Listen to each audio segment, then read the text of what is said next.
quick shifter goodness.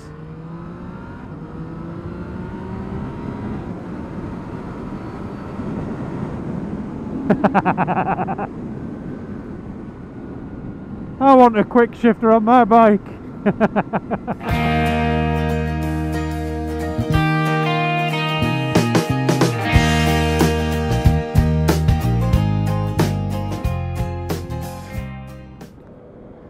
Good morning everybody, Car Biker here. Just out for a spin on this little thing, one of the new MT-09s. So I thought I'd have a chat about it as I went. I borrowed it for the morning because my Z1000 was in for its first service. And they nicely lent me this MT-09 to play with. I'd say it's great fun. I rode the original MT-09 when it first came out. Was considering buying one of those, and considering it even more after I'd ridden it. Loved that little bike when I'd have gone it. But the shop tried to take the Michael when it when it came up with the price, so I said no thanks. This is the updated one, so it's got things like ABS and traction control, and they got rid of the tail on the end and put the little mudguard thingy on instead. But it still feels like the original one as I remember it. Very, very chuckable. You gotta really throw the thing around. And it feels light on its tyres, if that's the thing. Even then, just chucking it around like that, it feels like the front end's trying to come up. It really wants to wheelie. Great little fun bike.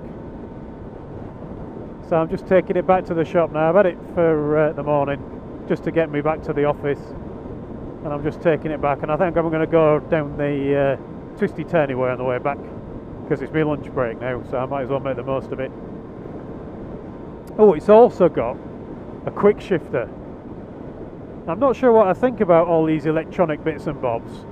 The quick shifter, I believe, is only on the way up, the gearbox. I've not tried it on the way down. I won't try and smash the gearbox to pieces. But I'm not sure what I feel about that one. It's a bit clunky low down the revs. Obviously it's for high up the revs.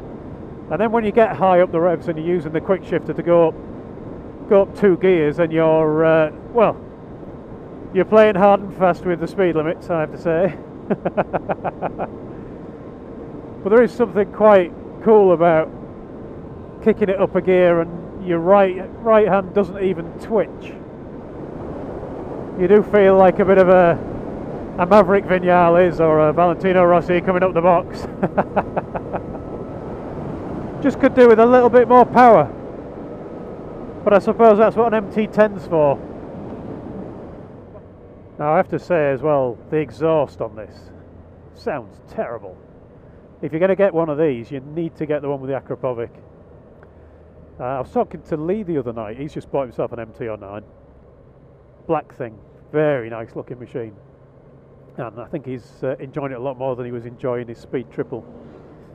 He's got the Akrapovic, and he's got the one with the removable baffle. And I've not heard it on his without the baffle, but it sounds nice even with the baffle in. Whereas this just sounds meh. It's another one of those modern bike, why doesn't it sound like a motorbikes. Now I haven't heard Lee's obviously with the baffle out, but if it sounds anything like Mr. B's, of Mr. B's Brain Dump, the previous model of the MT-09 but with the Acro, oh, that sounds good. Burbly, poppy, wonderful. If it just had an extra cylinder, it'd sound perfect. The brakes on this are very impressive, but a little bit severe, I would say. Everything's a bit, now again, all the Euro laws probably, the throttle is very, very snatchy, but the brake is quite snatchy too. It's a good job they've got ABS on all modern bikes, because it is kind of even a little tickle with 2 fingers and this thing is standing on its nose. The last bike I borrowed from Rob Speed, was the Vulcan S. That one seemed to have no brakes at all, but this thing, this is how brakes should be, but maybe with a little bit more feel to them. Mirrors are good. I don't know what the sound on this video is going to be like though, because granted it's a naked bike, it's got no screen on it or anything like that, but neither has my Z1000. But the wind blast from this, you really know that you're getting a lot of wind in your face, very loud, and it's hitting my head and my chest quite hard to the point where it is pushing me backwards on the seat.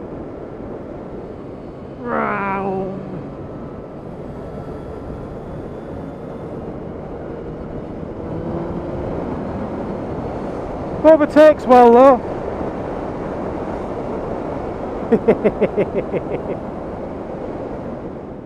It's got quite a lot of electric gubbins. It's even got a gear indicator, which is not something that I've ever felt the need for, except for when I bought the Honda, and I've actually put a gear indicator on the Honda because it's so quiet and quite agricultural on the twin engine that I'm struggling to tell the difference between 4th, 5th and 6th a lot of the time. The gear ratios are really quite close on that Honda. So I've put a gear indicator on. I haven't used it yet because I put the gear indicator on and then was doing a few other bits, and that's when I broke a bolt on the footrest. So until that's repaired I haven't actually had the chance to try it, but I don't think you need it on this bike, to be honest. It's got plenty of torque. I don't think it really matters what gear you're in. I mean, as long as you're not pootling it around at 2,000 revs or something silly, it's going to be fine. It's got plenty of pull. Let's do some quick shifter in. It is fun. It's fun, but it's got a thing that I've noticed on a few Yamahas. I don't know if it's maybe just a Yamaha thing. Certainly had it on the ones I've had, but the gear shift is quite clunky, and with a quick shifter it really does bang between the gears. I mean, it's taking the power off as you're flicking through the gears to try and give you a smoothish upshift and more importantly a quick upshift, but it does bang in there. You wonder what stresses you're putting through the box. I wonder if I owned it, if I'd actually use the quick shifter that much, or if I would just carry on doing the old clutch shift clutch, because it's smoother. Unless you're racing, I don't think you really need it here.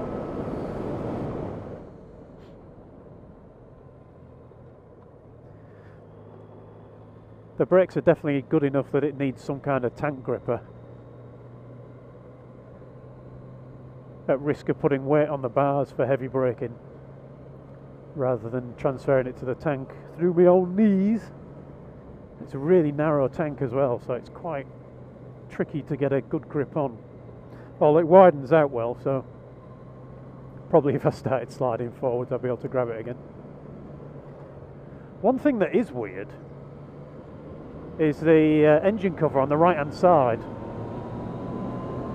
I don't think this is particular small bike compared to my other small bike, but my shin is almost on the engine cover. I can feel the heat coming off it, and if I move my right foot forwards I've actually got my shin on the cover. Not quite sure what that's about. Brake without sliding forwards? Yeah. That's the one-handed version to prove that you're not putting weight on the bars. Probably rather silly. Yeah, definitely as a Sunday blast bike, if there is such a thing, and I don't really believe in that kind of thing, you know, but if there is such a thing, if that's what you're after, this is cracking. Feels so light. I don't know the specs of it or anything. I don't know the power, the weight or anything like that. I'm just riding it, just enjoying it. But it feels so light and throwable. I think it's got quite wide bars on it, which helps. You really get some leverage on it, and the rake is quite, it's quite steep angle. So your arms are in the right place, or mine are anyway, to get a good purchase on the bars and really get it to go where you want it to go. Doesn't feel as stable at slow speeds. Not quite sure about that, but that's probably just me not being used to the bike. But having an unstable bike when you want to have fun is a good thing. That, I think, is the reason I got rid of the Z1000 SX.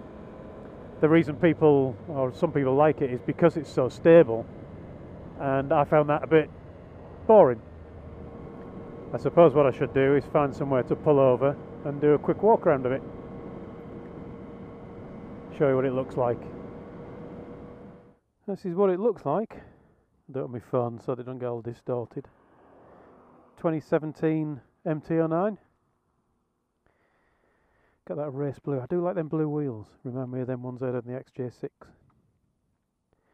What I don't like is that stupidly short exhaust, and more importantly, that stupidly big box that makes it all quiet. That'd have to go if I had one. I'm not getting one, by the way. I am not the infamous biker. I don't have to buy every bike I ride. Sorry, Kev. But quite a nice looking thing, isn't it? Got this new bit on the back that I'm a bit undecided on. A lot of people like to take the tail thingy dingy off and put a tail tidy on and make that shorter, but you kind of already got that, haven't you? It's, the back end is very much tidy, if that's the right word. Aggressive looking. Certainly does the job. And then you got that thing down there. I'm not sure about those things. Very Ducati, isn't it? See them on a lot of the Ducatis. Things like the Diavel or Diavel or Diavel or however you pronounce that thing.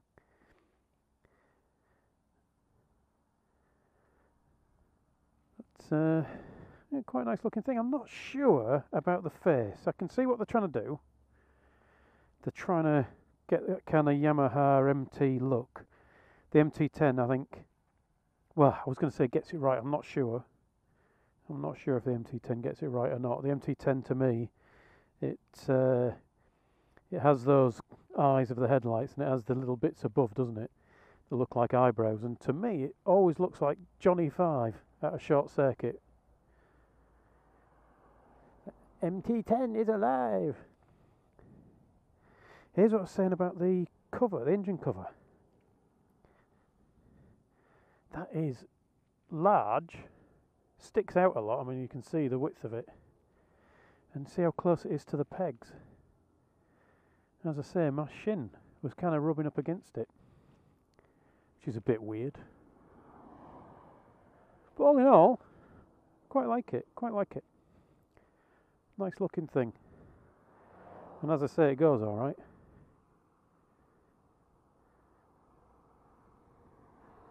I should have probably looked up some specs about it, but I didn't.